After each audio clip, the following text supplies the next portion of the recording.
Welcome, prospective men's wrestling student athletes. Today we'll be covering your playing and practice season. To start out with, your competition schedule. An institution shall not engage in its first day of competition prior to November 1st. Within these limits, there are also a limit of 16 dates of competition, which may not include more than 2 multiple day events or 2 consecutive dual meets held within 3 consecutive days.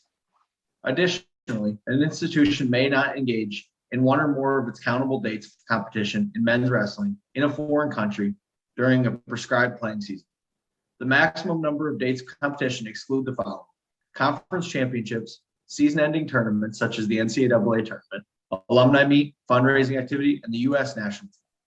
There are no limits on the number of student athletes from the same institution who may participate in Olympic, Paralympic, and national team development competitions. Men's wrestling practices cannot be held prior to October 10th. Any summer practice that is organized financially or financially supported by the member institution is prohibited during the summer unless it is specifically authorized. The length of the playing season is limited to 144 days. The end of your regular playing season is by the last date of the final exams for the regular academic year. One safety exception during voluntary workouts where coaches cannot provide instruction is a coach may be present during voluntary workouts to make sure athletes are doing their workout in a safe manner.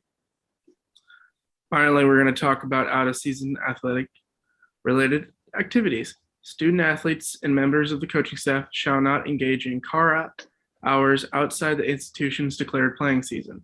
A coach may participate in individual workout sessions during the summer with student athletes provided the request for such assistance is initiated by the student athlete. Your coach cannot and should not make practices mandatory during these periods.